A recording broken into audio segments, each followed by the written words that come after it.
It's Sunday, the 8th of November 2020. In this Sunday evening special, we review and reflect upon Blackpool's performance in the FA Cup this afternoon as Poole overcame Eastbourne Borough in the first round of the FA Cup. I'm John Aspinall, and this is the Seasiders podcast episode. Not an episode, is it? This is Seasiders podcast. Match reaction: Eastbourne Borough 0, Blackpool 3. Ollie's already changed the world. A small town from the north of England with a great tradition.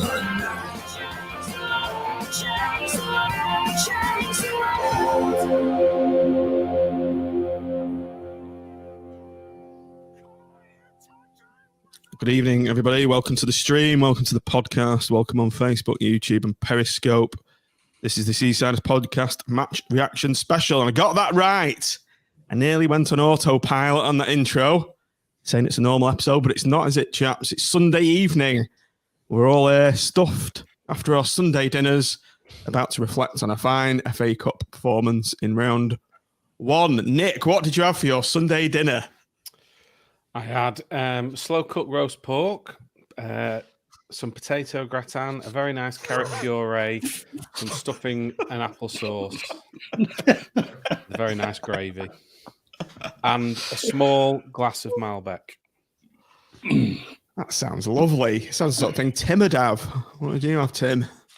We were on roast chicken tonight. I can't say I had much to do with it, to be honest. Thinking that sorted the mash out, that was about it. Matt, you're on a strict diet, aren't you? So I'm expecting you've had a lettuce leaf, a bit of cucumber, washed down with a few pieces of sweet corn. Not far off. Chicken tray bake, asparagus, green beans, chicken, and sweet potato cubes. That was basically it. As nice as it was. Matt, you look like you're wasting away there. You look like you're I'm just getting myself. You're turning into a little boy again. I know. Welcome to your first ever podcast. Don't be nervous. Getting myself match ready for Christmas where I can pile it all on. Right, Blackpool were no turkeys today in the first round of the FA Cup. Potential banana skin gentleman, Eastbourne Borough away, playing on the artificial grass. So I'm sure it suited Mr. Gretterson, as we have alluded to on air. He can only play on grass. So let's have a look at the team lineup just to kick off the show. Let's get this a bit bigger. Yeah, I'm going to come to you first. I'll let your dulcet tones read out the lineup for one. So where you go. So we had Maxwell, Gabriel, Ekpiteta, Gretterson, Husband, Dougal, Turton, Kai, Hamilton, Yates, and Medine. So very strong team, which I was pleased to see. You know, you do wonder in cup competitions whether there's going to be changes, but I don't think we could afford to make many changes. And you know, when you look at the injury list and suspensions, there's not that many we could make anyway. And it was, like you said, it was a potential banana skin, this. And, you know, it's on the telly. It's a plastic pitch. All the ingredients were there for a cup upset. And I'm glad he put that team out and it was good enough to get through. It wasn't really about the performance for me. It was just about putting a strong enough team out to get through and be in the hat for the next round. So, really good to see that team line up for me. Obviously, Ward was on the bench. He played Turton in midfield, which was probably the main surprise. He did all right, actually, I thought. Yeah. I wonder whether he might have started Kemp. But, yeah, strong lineup, and it was good to see for me. Over to you, Timothy. What did you think of the lineup? Pretty strong, I thought. When I saw yeah, I mean, I think the fact that we've got a free weekend next week as a result of the Ipswich game being brought forward is probably... that's fed into that lineup today. I think he might well have rested a few more if we had been playing. And we've obviously got the Leeds game, haven't we, on Tuesday rather than the league game, which means he can rotate. He'll play a lot of the second stringers in that one, I'm sure. I think just to also Nick said, I think probably the slight surprise was seeing Turton in centre mid. I know he's done it before. He teamed up with Spearing in the past, hasn't he?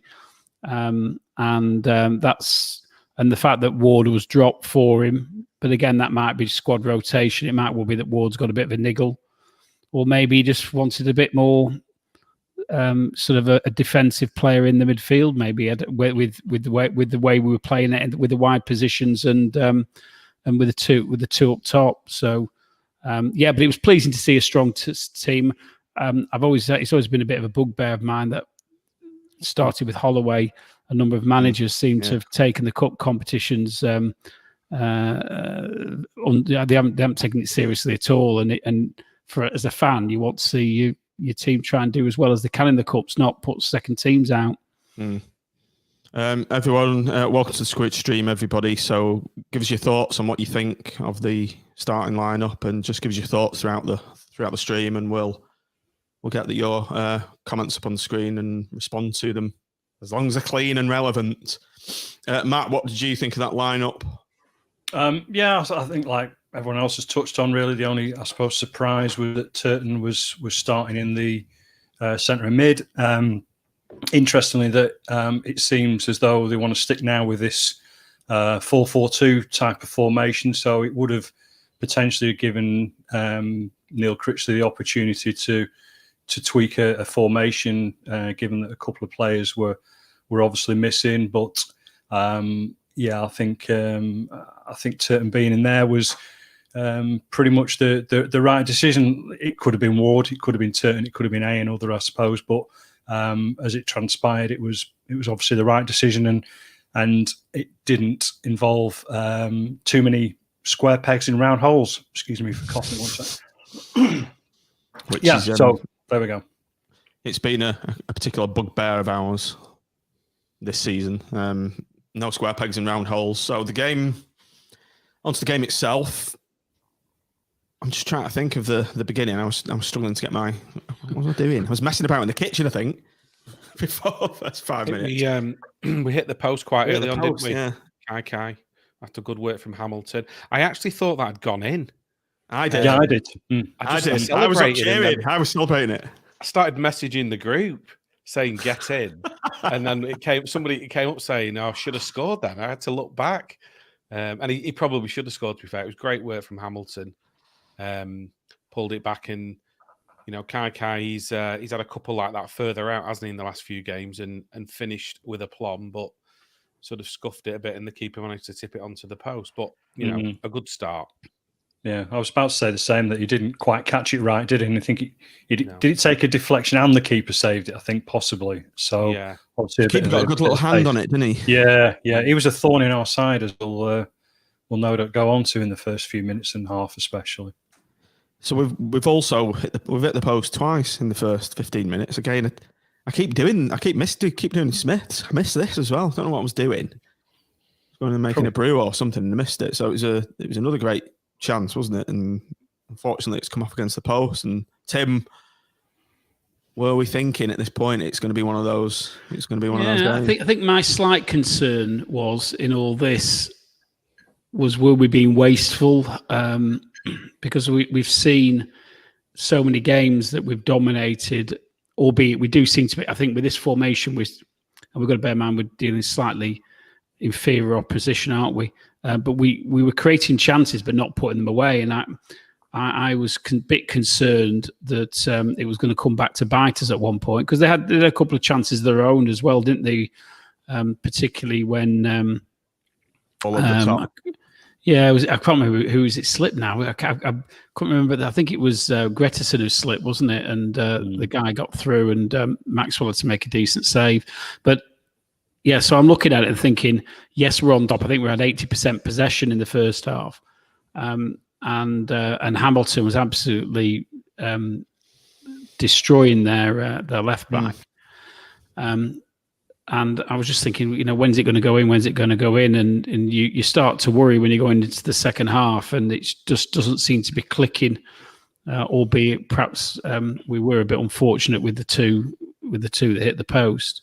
A couple of other shots that maybe we should have done better with. But yeah, you've got to be pleased with the performance, because it looked structured. It was pleasing on the eye. And all in all, we're seeing the benefits of playing to the strengths of the players that we've got. Commenting from Lee Goodday. Hi, Lee. Lee joined us last week. He joined the call. He went to www.spod.live and he joined the call. You can do that as well, listeners, if you want to, viewers even, if you want to get involved. So Lee said, evening chap, strong lineup, a good workmanlike performance in a game that could have been a banana skin. The front two starting to look like a partnership. Another good win for confidence. Tougher tests to come, but I think you can only beat the teams that you put in front of you. Matt, what was your views generally on the first half performance? Were you worried at all we were going to slip up here? Or was it confident? Not really. I mean, whether it was League One or FA Cup, we seem to be quite susceptible to a more direct ball over the top. Husband's not sort of blessed with pace, is he really? Just to interrupt, was it Gretson who slept, Tim, did you say? I thought it was Gretson. That was the second chance, wasn't it? There was one that Matt's alluding to, which was long ball over the top, Husband positionally poor, dropped over his shoulder, and their guy was clean through on goal. And thankfully, Maxwell made a very good save. Yeah. My point being that Gretson should be used to it, given the fact that he can only play on these types of pitches. Yeah, I was about to say that Gretson and Ekpiteta, they played okay, but equally, as we've said before, any of our defenders seem to have a capable blip in them, usually at the wrong time. But we sort of got away with it on a couple of occasions when it happened today. But initially, yeah, I mean, Tim mentioned earlier that Hamilton was ghosting past their left back, just with ease, really. And then they moved their right sort of sided forward player over to the other side of the pitch to sort of double up on him, which isn't the first or won't be the last time that'll happen. As I've seen already this season with Hamilton. And then we seem to, struggle to get a bit of creativity going as a consequence of that. We were never really, in danger of really conceding, but we weren't sort of putting the sort of foot down on the gas, as they say. And, for the last sort of 15, 20 minutes of the first half, we sort of just, I don't know, ran out of ideas a little bit, really. And you did start to think, oh, Christ, is it going to be one of those sort of occasions? But going into the second half, we were a lot better and a little bit more assured and a little bit more positive with our movement and possession, I thought. I just thought, I don't want that being overly critical, but I thought Gretson was a bit negative in the way he was playing. I think there was a number of times when Maxwell played the ball to him, either with his feet or whatever, and he had space to go into, and then he basically stood still, looked for somebody else to pass it to, when if there was nothing on, he then went back to Maxwell all the time. Yeah, he liked the early on. He was doing the sort of the Ian Evatt sort of long left to right switch, wasn't he? He did one really good one, didn't he? Yeah, he did a couple of them, and one or two found Hamilton or Gabriel on the right hand side. But then, like you say, then he sort of went into his sort of shell, and whether that was because they doubled up on Hamilton and the space wasn't there. But yeah, it was just a case of from me to you at the back a bit, wasn't it? Really. I thought Chizzy was commentating at one stage because they were mixing up Hamilton and Gabriel, weren't they? And we had 2 years in the bottom division, and God knows what else came out. So, anyway, anyone like to say anything else about the first half before we go on to the second? I felt pretty confident that it would. I know we're having a lot of chances not putting them away, but I think now with the formation we're playing, we're creating a bit more. So I felt it was going to come in the second half. And thankfully, it did. I think Yates and Medina, we're starting to see the early signs of a bit of a partnership there, aren't we? Some good interchange play again today, particularly for one of the goals. So, and I think as well, it's, the non-league, aren't they? So the part-time, probably, I think they said they train twice a week. So you would hope that once you get to kind of the hour mark, maybe fitness starts to tell a bit, which may have been a factor as well. So, remember someone said that. Said these sort of teams, they do well for like 60, 70 minutes and then they tend to fade away. Mm-hmm. Yeah, it's easy to say that after we've beaten somebody 3-0, but obviously there's been a lot of shocks this weekend, hasn't there? A lot of teams have struggled from the league. Wigan got beat today, didn't they? They did, yeah. They 2-0 up and went down to 10 men and got beat. Yeah, and I think that's the thing about today. For me, it wasn't particularly about the performance. It was just about getting into the hat for, I presume it's tomorrow. Is it tomorrow night? The draw. Yeah, I think so. It's just about getting through, isn't it? Because it had upset written all over it. So certainly did. Right, let's move on to the second half. I'm struggling to recall a lot of this game. Anything happened? Did you watch it? I did, yeah. Just like I was distracted though. Too busy prepping your tea, weren't you? Yeah. We talk about the goals, I suppose, couldn't we? Let's bring the goal up. Right, what can you lot remember then, apart from the goals? Come on. Quality. Come on, experts. Hey? Yeah, it was a good finish, wasn't it? Good first touch by Medine, and then I was the one slating him for 4 or 5 touches. And then, brought it down with 1 touch and sort of cleverly lifted it over the keeper, didn't it? Yeah, it was a good finish. Didn't he miss a couple of chances before this? I remember. He did quite a decent shot that just went over the bar, wasn't it? He looked up and thought he saw the keeper off the line a little bit. I don't think he was that far off, and drilled quite a decent shot, about probably 6 inches over the bar. That was first half, wasn't it? Oh yeah. Was it? Sorry, I mixed up. Apologies. We've all forgotten about that. I mean, that was a great shot, wasn't it? Yeah, it was. What yarder? Right at the top. It'd been great for his confidence, I think, if that had flown in. Yeah, but he looked a confident player all game today. I thought Medine. I thought he showed. I mean, yeah. Again, we've got to look at who we're playing, but he showed for me a bit more movement. He was positive and ultimately clinical as well. So what sort of formation were we playing then? Because did we play with 2 up top? And it was almost, it was 4-4-2, wasn't 4-4-2. it? I mean, I thought it was a 4-4-2. You can argue that Yates is playing the number 10 role just behind Medine if you want, and it's more a 4-2-3-1. But for me, it's a version of 4-4-2. I mean, most centre forward partnerships have a number 10, don't they? One playing off the other.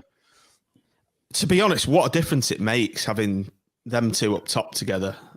We look a different side. I mean, Yates looks a different player. He does, yeah. I thought Yates today was superb. Yeah, I think that both of them are looking, like they could forge a decent partnership, and it's been a nice 2 or 3 games for them to to hopefully get that sort of going, isn't it? Hasn't it rather? So. Hopefully, this could be the start of a beautiful relationship between them. Yeah. We just need them both to stay fit, don't we? If either. I mean, they are on. One of them aren't there are honest strikers, aren't they? That's the thing. There's Keshi to come back, isn't he? He's a striker. Yeah, maybe. It'd be interesting to see how Keshi would play up front with Medine. Yeah, it's an option, but I think you'd probably want to see Medine and Yates as your front two. I'm just thinking if he got injured at all. Yeah. Let's just move on to the midfield. Let's have a quick chat about the midfield then before we move on to the goal. So we had what's his name playing on the right? He wasn't playing right back today, was he? Come on, brain. Turton, yeah. Just looking down the list, he's there. So I thought he had a decent game actually. Thought he did all right in there. He was solid, wasn't he? With Dougal pulling the strings again. I think we have established that it's Dougal now, haven't we? Definitely. I think we're still waiting for Bison's. I know he's on to apologise for his rants at us in the chat about every time we pronounce it Dougal. But for me, he's brought us a different dimension. He just plays the ball simple. He never seems to be under pressure.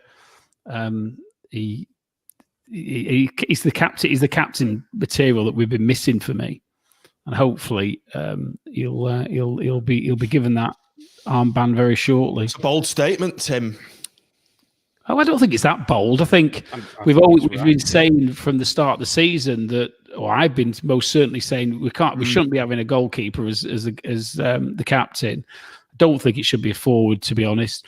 So you're looking at centre backs, or you're looking at, for me, well, you could go full back as well, centre back or Sunday midfield. And for me, Bison's is bitten.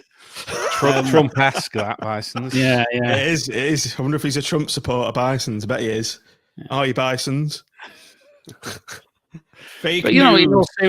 seriousness, I think it's the player that we've missed who links defence with attack and does it calmly and doesn't rush in. I noticed actually when we made a couple of subs and Ward came on, and all of a sudden we seem to be rushing things again. Where I think he's just got that confidence just to know nobody's going to take the ball off me. I'm going to look for the right pass. And it's just that level-headedness that you sometimes. I know Spearing's powers were waning, but Spearing had that, that experience and a belief in his own ability to say that I can keep hold of the ball. And I think he's just that type of player, younger and fitter, and hopefully one that we're going to keep hold of for a reasonable period of time. Andy Mack says there, 100% agree. Tim Medine is the natural captain. That's contradicting you. I think, Dougal is the natural captain. I think you meant Dougal there, Mac. I don't know. Medine's probably not a bad shout though. He's listen. And I think he's somebody with experience who I think the other players will respect and no doubt are scared of anyway, because he's a bit of a tough nut, isn't he? But I still think, for me, it needs to be somebody who's in the heart of the midfield or heart of the defence who's calling the shots. I think you're too far. How old is he? Who's that? Sorry. How old's Dougal? I thought it was about 23, 24. Yeah, he's early 20s, I think. Yeah. I mean, Medine's an interesting character, isn't he? I mean, he's had various issues with other clubs and off-the-field sort of things in the past.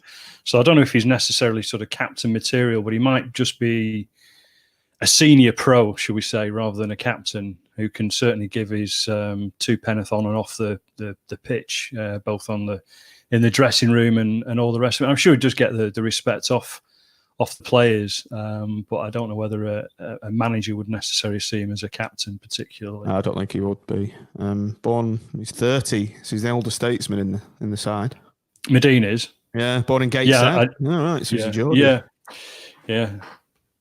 I think he said today in his post-match conference that he was just turned 30 and, he's obviously... I think he probably realises as well, just to go on a little bit more about it, I think he probably realises that, quite frankly, he's probably in his last chance saloon, as it were, in terms of making a good,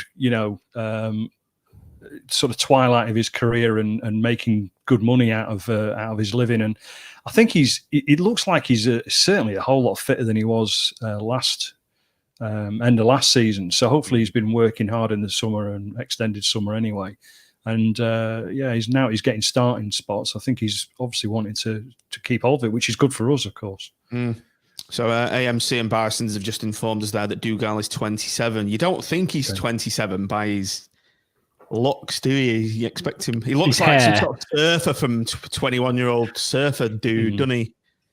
Fresh out of a Bill and Ted film. I mean, Nick doesn't. Is that Australian in him, isn't it? Say that gag again, Matt. I'm going to say Nick doesn't look 30 though, does he? Look.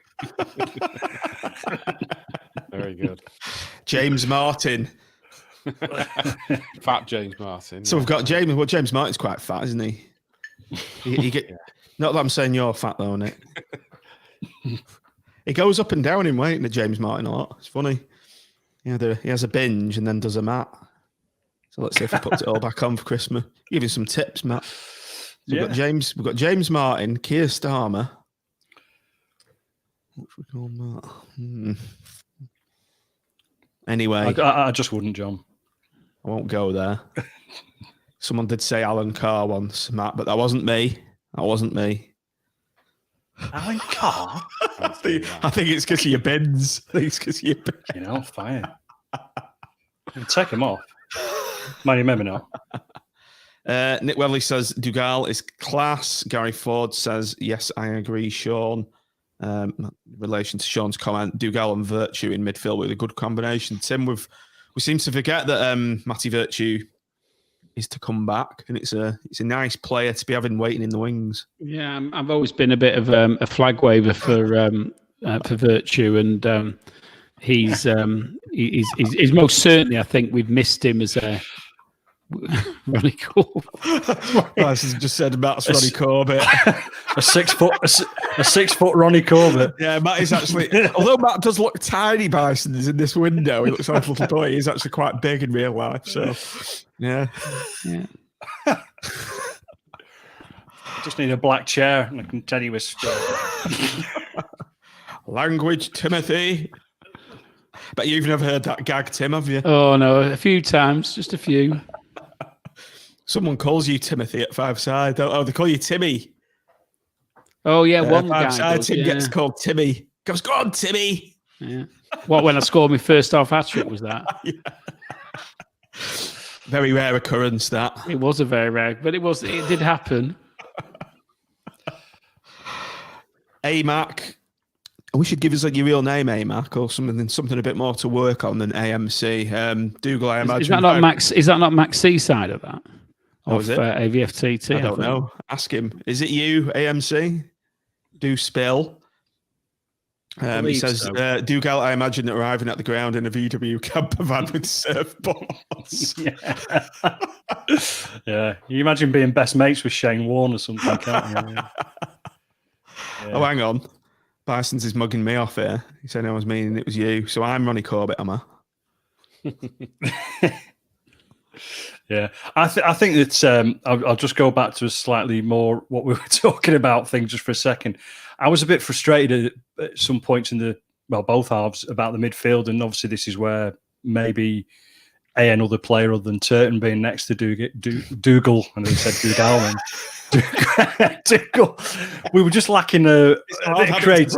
I know it is, isn't it? Yeah, he's indoctrinated us. It was just a little bit of sort of pedestrian, and we didn't have a creative sort of spark in there. And whilst I think Dougal is great at doing what he does, I think he does need somebody, and whether Virtue's going to be that player ultimately, just to sort of know what you're saying, be a bit more have a David Vaughan style. Or you know what I mean. Yeah, I think between Virtue and Robson, you'd hope that one of those probably cements a place alongside Dougal, and that allow them to drive forward a bit more, and he can do a lot of the tidying up stuff. So I think we've probably still not seen our best 11 yet, have we? I don't think. Well, you forget about Robson. Yeah, like you've said, Nick. So we've got 4 decent midfielders now, haven't we? 4 decent central midfielders or options, anyway. And we've got. Yeah, I think we'll see more of them with Dougal on the park. I think without him, it was very difficult, wasn't it? We were quite often getting swamped in midfield, so they didn't get that chance to get forward. So, yeah, hopefully, there's going to be more improvement. Although this is a non-league side, I think we need to remember that.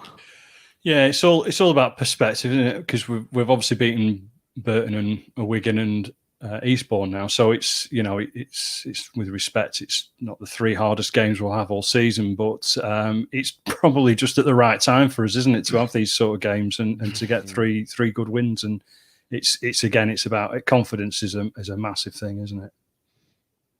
So there's wins breed confidence, Matt, and there was more confidence on 68 minutes, 10 minutes after his first goal. Gary Maydeen. Gary Goals pops up with another. He's finally living up to his name, Nick, isn't he? He is, yeah. I think it was a ball through from Gabriel, I think. Maydeen won the header, flicked it to Yates, who played it back, and it was a side foot finish. And like we said earlier, it's good to see them starting to build, excuse me, a real understanding. Very well taken goal, and good to get the second, because it's something we haven't really done much this season. When we have scored, that tends to have been it. So it was good to get the second, and that probably, it did. It pretty much killed them off then, didn't it? I think it really took the wind out of the sails. So good to see. And yeah, long may it continue. Very well taken goal and good movement between the two again. Similar to Burton, really, wasn't it? Passing move. Yeah, Tim, as Nick's just alluded to there, good to see an actual interchange between 2 up top, which is unusual for us. Yeah, we've not quite been firing on gas, have we, up front? In that, we've had some individual players play reasonably well, like Hamilton and Kai, but no real link up between any of them. It's all looked a bit hit and miss. And as I talked about earlier, we seem to have had quite a bit of structure this game, and it actually looked like a team, which is what for me is what's really been missing. So quite very, very encouraging. I said again, got to put it in context. We've got a lot harder games coming up, but at least we seem to be going in the right direction. Matt, over to you about the goal. Your thoughts? Yeah, it was good link up, wasn't it? It was sort of Murphy to Ormerod back to Murphy. It was like the good old days of a front two, really. They sort of knew where each other were, and a tidy finish. And it was what we probably deserved overall. And Medine, I think, will take hopefully as much confidence out of his performance today and previously, in fairness, as what Yates did a couple of weeks previously. So hopefully it's onwards and upwards, isn't it, for the pair of them and for the team as a whole, really. Yeah. So we had a substitution not long after that goal. Kemp came on for Hamilton. 71 minutes. CJ was a bit lacking in the second half, so wasn't unexpected. Grant Ward came on for Mr. Dougal on 85 minutes, and Labala as well, replacing Medina on 83 minutes. And Nick, I don't know if you had Critchley's post-match comments. He was quite scathing about Blackpool's last 20 minutes of the game. Yeah, or anyone. We took our foot off the pedal a bit, didn't we, for kind of 15 minutes or so. But then we'd gone 3-0 by then, hadn't we? Yates had got his goal. There we go. Yep. To be fair, was very well taken. I thought he'd actually, with his touch, he'd taken it a little bit wide, but finished very, very well. And before that, we had probably taken our foot off the gas a bit, but it's good.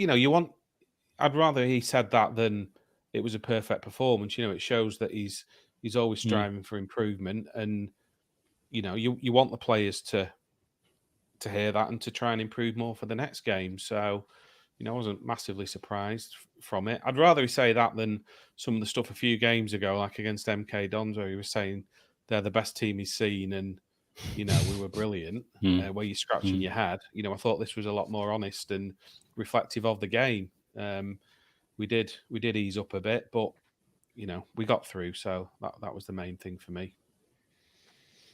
Tim, Matt, what did you think of Joey Yates' goal? Very well taken, given the fact he'd miscontrolled it almost, taking it a bit too far out. I think there's a good pass in originally, wasn't there, from, name's escaping me, Kemp. Kemp, decent ball in from Kemp. And he looked like he'd taken a poor touch, but then finished it well across the keeper. And it's a striker's goal, isn't it?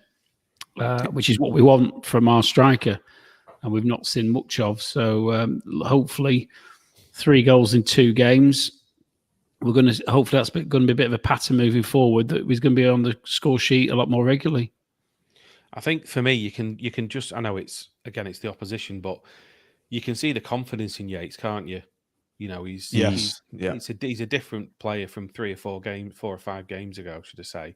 Where you could see the frustration and things weren't coming off, and it's amazing the difference a goal makes, doesn't it? And it all starts to click.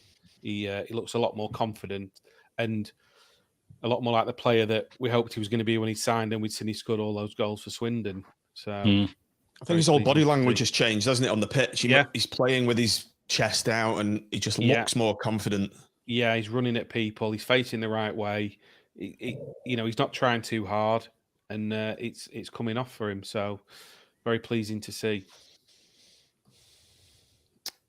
Marvin Egg Potato, it says here, is going to cost us. I think that must be Raggy. Marvin Egg Potato is going to cost us several points this season. He's not a footballer. He did make an error towards the end, Matt, to take the gloss off his performance. Yeah, it was. I know which one he sort of miscontrolled it. Then I don't know what he tried to do, a bit of keepy uppy on our own 18-yard line, wasn't it? And then they sort of took it off him and created half a chance. But yeah, I mean, let's be honest, he's as raw as probably your cooking, John. So he's he's still learning the game, isn't he? What is he? He's another young pro, isn't he? And they kept alluding to it at the start of the game about him only coming out of non-league a couple of years ago as well, and stuff like that. And I suppose this is where, in an ideal world, and we've mentioned this, God knows how many times, if he had an experienced pro next to him, it would probably come on a lot quicker as a footballer. But I think he's always going to look like he's going to probably have a bit of a ricket in him. But in fairness, the last 3 or 4 games, he's got better. So he can only improve. Yeah, I'd agree with that, Matt. I think you can focus on that, like you say, that keepy-uppy thing he did towards the end. But I thought other than that, he was pretty solid. He got some blocks in. I think their commentator mentioned him a couple of times. I think he'll benefit having Ballard alongside him probably rather than Gretterson. Yeah. And I think there's, I'm pretty confident that he'll continue to improve and he'll get better as he goes. And I think there is a decent player in there. He's just very raw at the moment. So I don't think he should be dropped because I don't know that due to his confidence. And I think we need to stick with him. He's a raw egg, a raw potato. Improve. I think when you remember the first few games of the season and it was like Nottingham alongside him. Oh he God, was all over that was place, horrific. It was a horror horror show. Now, I think he's improved no end in a short space of time from the start of the season. Bison's bigging up Ekpiteta there. Ekpiteta was coasting today, our most improved player by a long way. Yeah, he's growing into the shirt anyway. Right, gents, let's go around the room and vote for our man of the matches. So, Nick, you've just yapped, so I'll come to you, Tim. I think it's a toss-up for me between Dougal and Medine. I think I'm going to give it to Gary Goals, just for the point of view of good to see him on the team sheet, on the score sheet even. Good to see him on the score sheet. Good to see him playing in a very positive way, linking up with other players and making a difference. So, but it was touch and go because I was really, really impressed with the way Dougal played today as well. So, but I'm going to give it to Medine. Matt, it's a tough one today, isn't it? Yes and no. I mean, obviously, in the you think a 3-0 win, there'd be about 8 different sort of candidates for a man of the match. But for me, I think Medine was the difference ultimately. Just had that little bit of class with that initial first goal, and his work rate was good again. I thought Gabriel had another good game. I think he's improved from 3 or 4 weeks ago. He's obviously getting a bit more game time, and he's looking a bit more of an attacking threat, and seems to be okay at the back as well at the moment. But yeah, I think Medine's overall performance, a couple of goals away from home, deserves the MOM. So everyone watching on the stream, get your comments in. Tell us your man of the match. Nick, you give us yours. I'd have to agree with Tim and Matt. It's got to be Medine with 2 goals and his all-round performance as well. I think even without the goals, he's winning everything in the air again.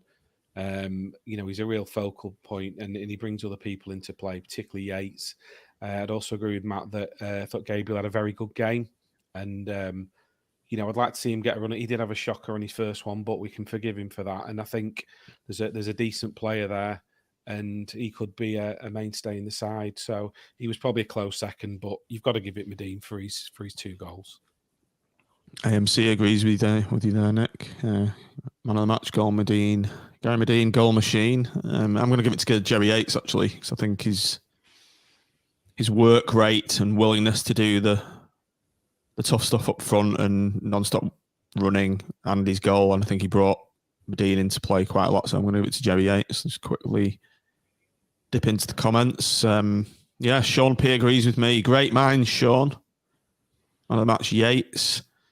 Gary Ford says Gary Medine, the goal machine. You would call him Gary, your namesake there. Mick7 says Medine for me. A couple of great finishes. Great for his confidence. Bison's Ekpiteta. That's interesting.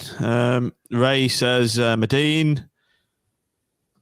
Mick, I'm gambling. Beardall. Nick will understand what I mean there. Mick says Yates for me. Mick played for Nick and myself with Kestrel window systems in Division 4A in the Sunday Alliance League. Proper standard of football, wasn't it, Nick? It was. It was better than what you saw today.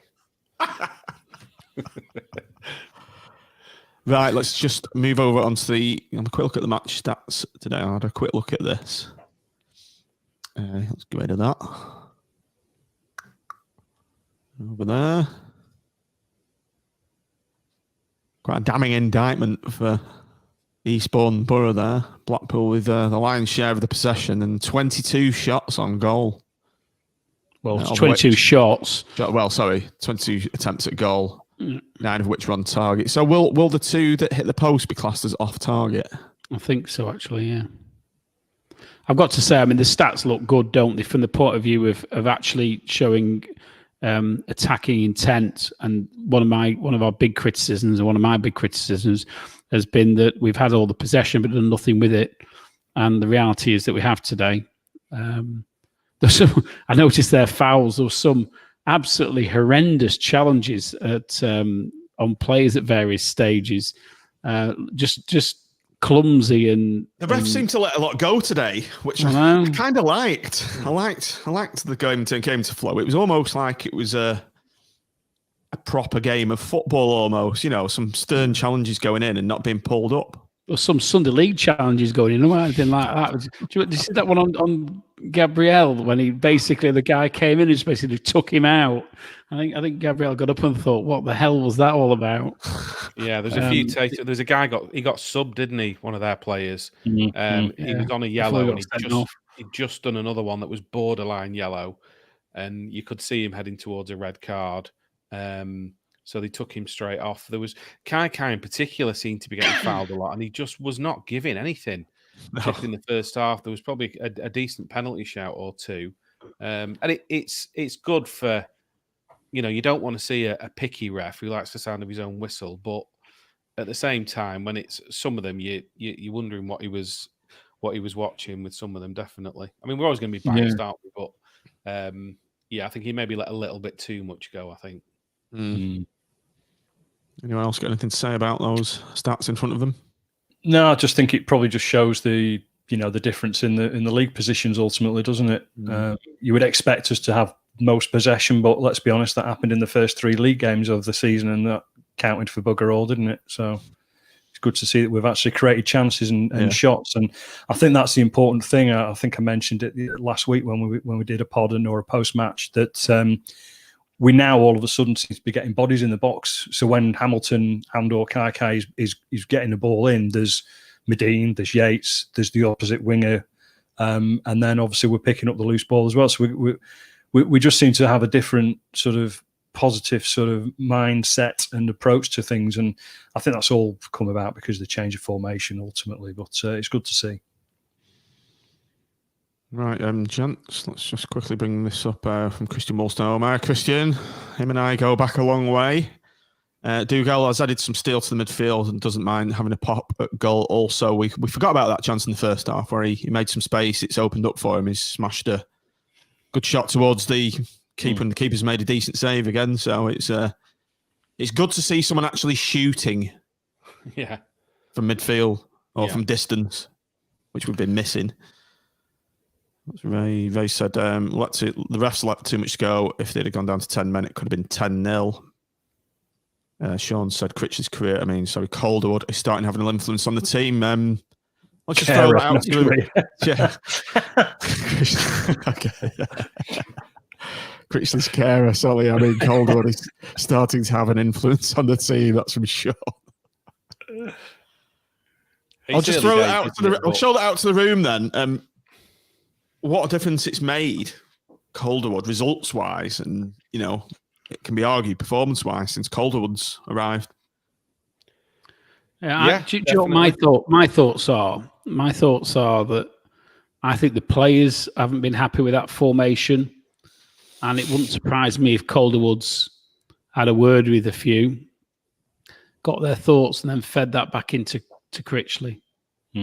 And listen, at the end of the day, if that has happened, it's only theory, but it just the change seems to have coincided with him coming in, and I suspect it's been slightly more subtle than him coming in and saying change the formation, because I don't think he would have the arrogance to do that when he doesn't really know the setup. So I think he's probably taken soundings from players like Medine and a few of the other more senior players, and what we're seeing now is perhaps a reflection of that. And I think Critchley's gone with it. He's got a result, and he's stuck with it.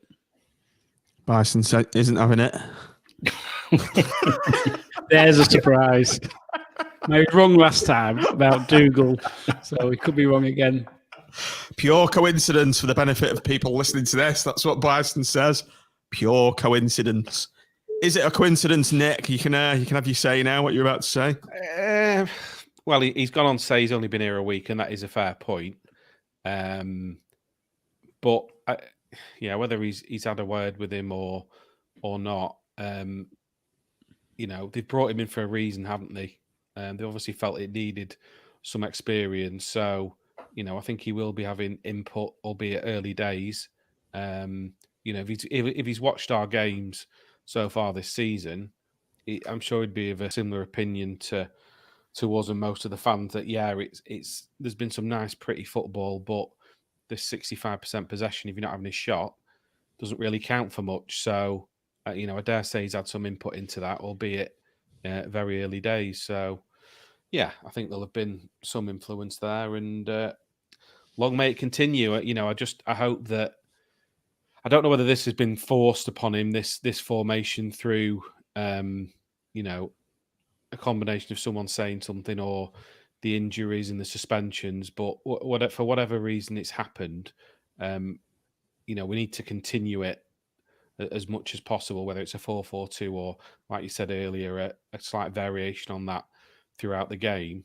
I don't want us to go back to 4-3-3 and barely putting the ball in the box and not having one chance in 90 minutes. We need to continue what we've done because it's effective, and like we said, it's League One. It doesn't, it's not long ball, but it doesn't have to be pretty tippy-tappy all the time. You need to be able to mix it up, and having Medine in there, you've got to get the ball up to him and then let him lay it off to Yates like we've seen today in the Burton game. So we need to continue to do what we're doing for me.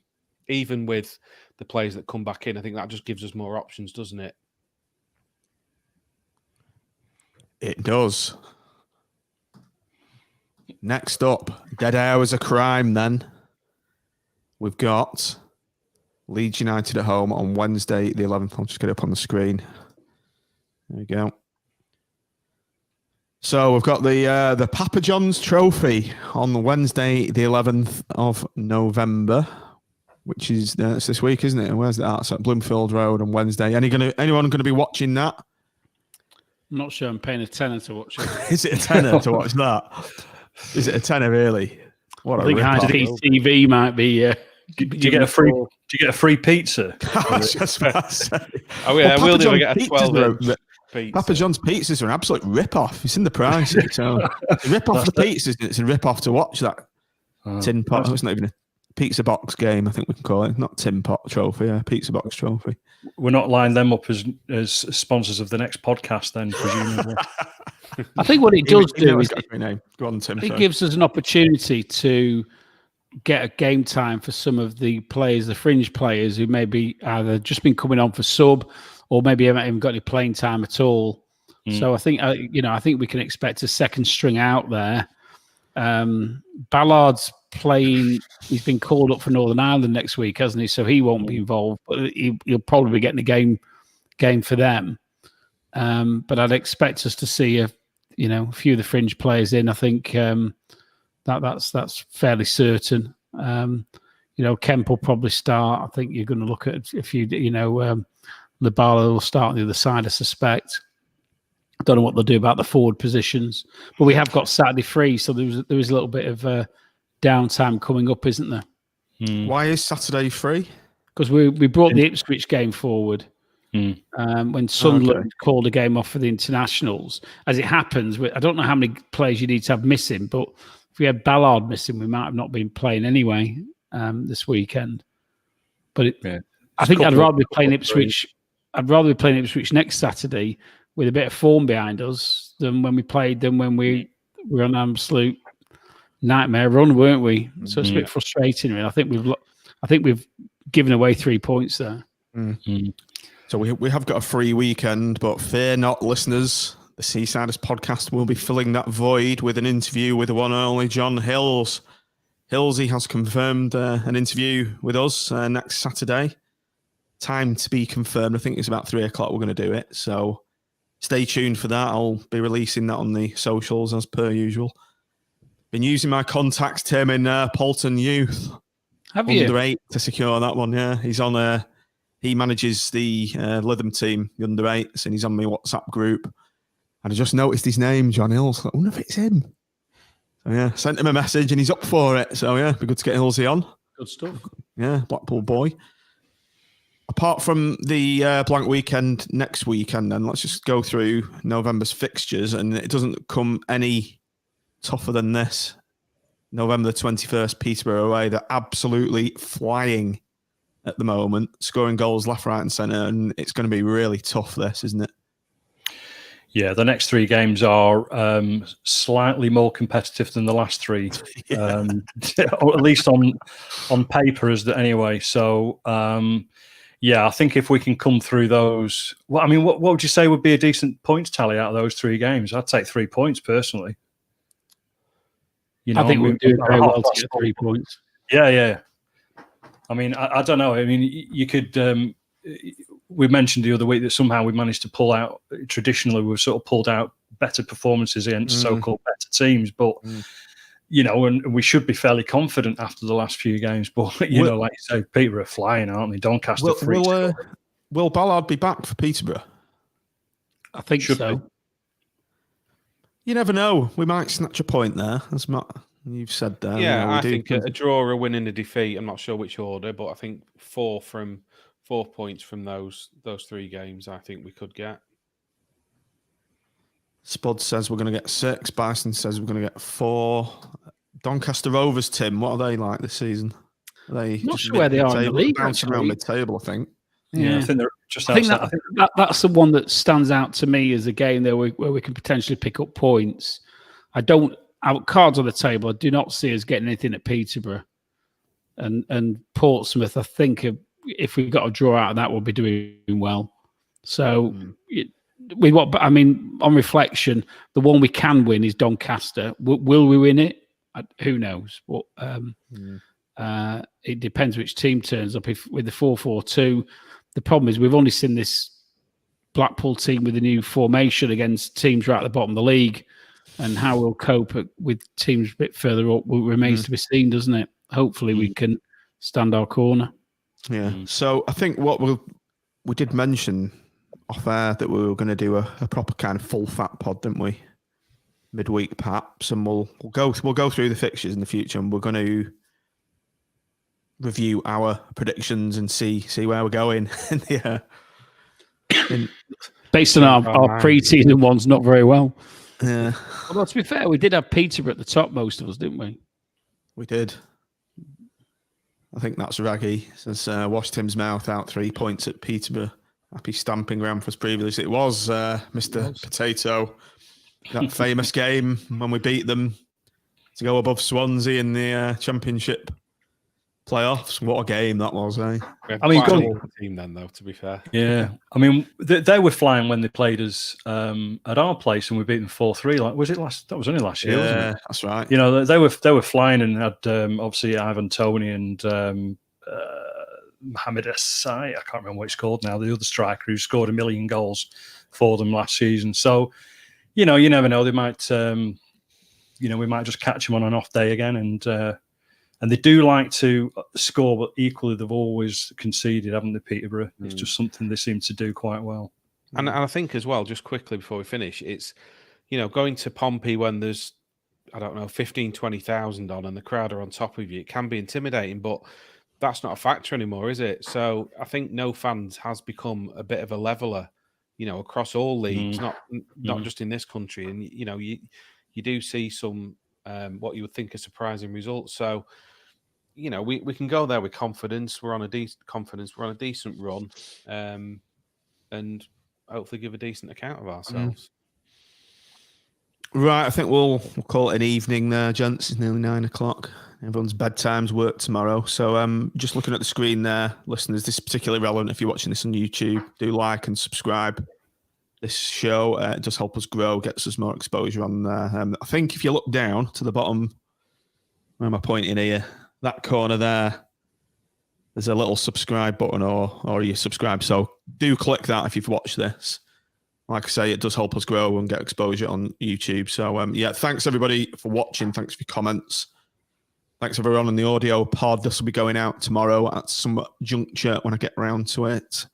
And yeah, as I said, we've got a John Hills interview coming up next weekend. So that's something to look forward to. And also a full fat pod where we're going to be reviewing the season so far. So thanks, Nick. A pleasure as always. Thanks, Timmy. Thank you. Thanks, Mini Matt. Yes, I was going to say it's a good night from me. It's good night from him. Go and have a good meal, Matt. I feel sorry for you on that diet. Go and have a pie or something. Go on. 2 weeks, that's all I've got left. Oh, okay. As we said, thanks for downloading, thanks for watching, thanks for listening, and up the pool. Up the pool. A small town from the north of England with a great tradition.